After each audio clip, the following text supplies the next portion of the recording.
Hi everyone, you are watching serial Syapa, जहां पर मिलती है एक्सक्लूसिवली आपको आप ही के मन पसंदीदा टीवी शो की अमेजिंग अपडेट।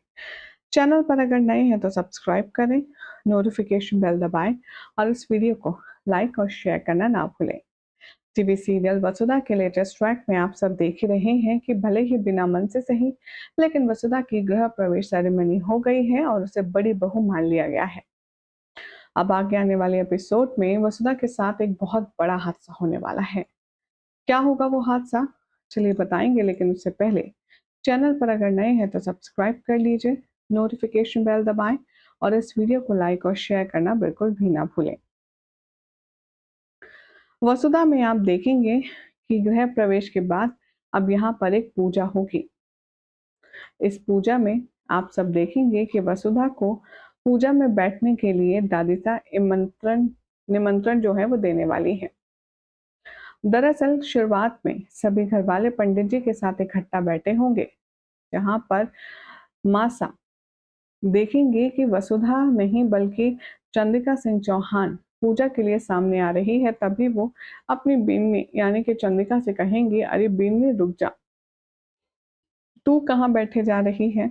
चंद्रिका पंडित जी के आशीर्वाद लेने के बाद वो पूजा में बैठने लगेगी। तभी दादी सा उसे रोक लेंगी और कहेंगी कि तू नहीं बैठ सकती।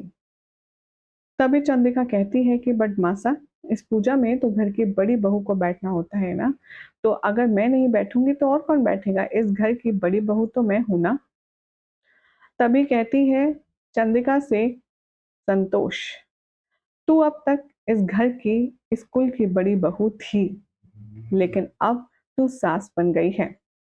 इस कुल की बड़ी बहू अब वसुधा है और आज की पूजा में वसुधा ही बैठेगी और वसुधा के हाथ से ही होएगी। अब ये बात सुनकर के चंद्रिका का चेहरा उतर जाता है, लेकिन प्रभात इस बात से इम्प्रेस है कि वसुधा को बड़ी बहू का दर्जा मिल रहा है। वसुधा भी बहुत झिझक से अपने देवी हुकुम की ओर देखती है। उसे खुद समझ नहीं आता कि आखिर वो करे तो क्या करे। अब चंद्रिका सारी जिम्मेदारी वसुधा को सौंपते हुए नजर आएगी हंसी खुशी, जिसके बाद अनएक्सपेक्टेडली कुछ ऐसा होगा जिसकी कल्पना किसी ने भी नहीं की थी। वसुधा और चंद्रिका दोनों ही किचन में जाएंगे प्रसाद के सिलसिले में, और चंद्रिका तो जल्दी किचन से लौट आएगी, लेकिन पीछे से आप देखेंगे कि जोरदार धमाके की आवाज होगी और चीखना चिल्लाना शुरू होगा। वसुधा के हाथ बुरी तरह से जल जाएंगे, उसके दोनों हाथों में आग लगी होगी। वसुधा इतनी बुरी तरह से जल जाएगी कि ना तो उससे कुछ पकड़ा जाएगा ना कुछ उठाया जाएगा। अब यहाँ पर वसुधा के साथ ये प्री प्लान हुआ है, या वसुधा ने अपनी देवी हुकुम के लिए अपने इस हाथों की कुर्बानी देते हुए ये दिखाया है कि चाहे जो हो जाए, पूजा तो घर की बड़ी बहू यानी कि देवी हुकुम ही करेगी। अब क्या होगा? इस हादसे का असर वसुधा और देव के रिश्ते पर, इस पूजा पर और दादी सा के फैसले पर देखना होगा काफी खास। फिलहाल तो जानकारी पसंद आई तो लाइक शेयर कीजिए, चैनल को सब्सक्राइब करें, नोटिफिकेशन बेल दबाएं। और आपको क्या लगता है कि वसुधा के साथ हादसा हुआ होगा या वसुधा ने जानकर के अपने हाथ जलाए हैं? कमेंट जरूर करें।